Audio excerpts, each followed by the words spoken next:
Hi guys, मैले चाहिँ छोटो मिनी ब्लग बनाउन लागिरहेको किनभने आज चाहिँ भाइको बर्थडे रहेछ। अनि मलाई थाहा थिएन, बिहान बल्ल भने मेरो बर्थडे आज हो भनेर।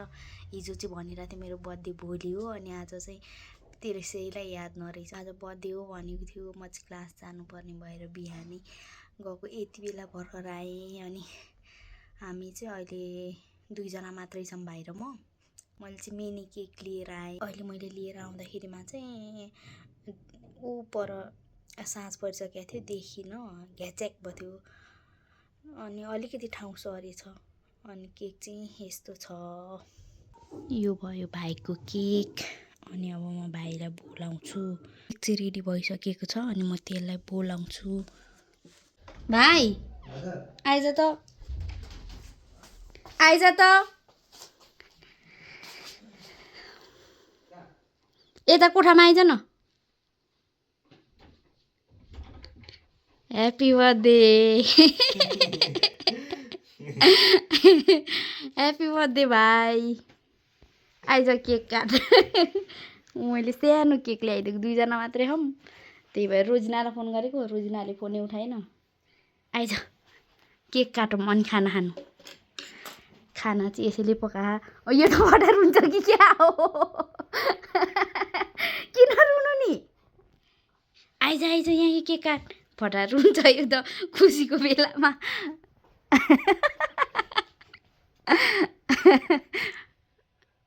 आइज यहाँनिर ल केक काट। किन रोको?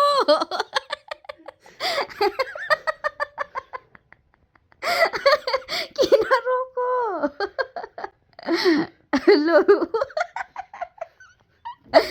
खुसी हुने बेला रुन्छ पो यो त। ल आइज यहाँ केक काट।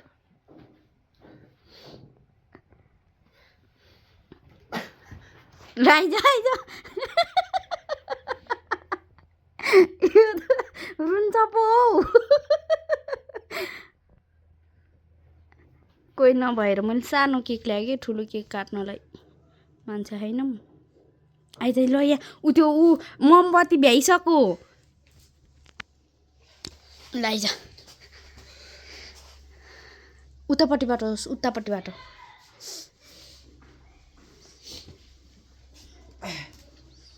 सबै खसिसक्यो त्यही भित्र। विस माग, अनि त्यस पछाडि यो बत्ती निभा। फटा त्यस्तो हुन्छ, केही केही चाहिन्छ होला नि त लाइफमा, केही होस् भनेर सोचेको कुराहरू पुरा होस् भन्ने होला। ल नत्र भने क्यान्डल निभा।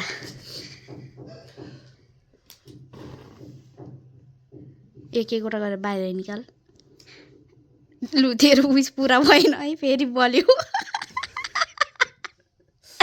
क्यान्डल निकाल।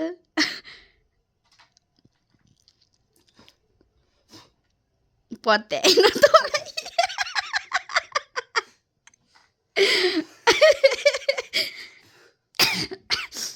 पत्याएन पत्याएन। ल काट केक काट, केक काट। त्यसै गरेर काट्ने त हो, किन चाहियो के गरेर काट्नुपर्छ र?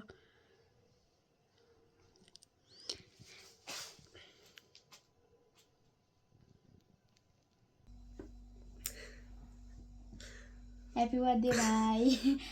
रुन्चे यो सबै खा, यो सबै।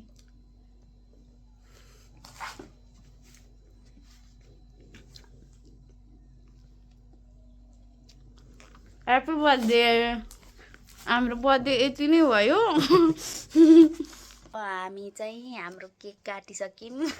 धेरैजना त छैनौँ, एकअर्कालाई खुवायौँ। अनि अब आफ्नो आफ्नो भाग लिएर बसेको छ। यहाँ भाग लिइसक्यो उसले, अनि यहाँ मेरो भाग छ। यी भाग लिन्छौँ, अनि केक खान्छौँ, अनि खाना खान्छौँ।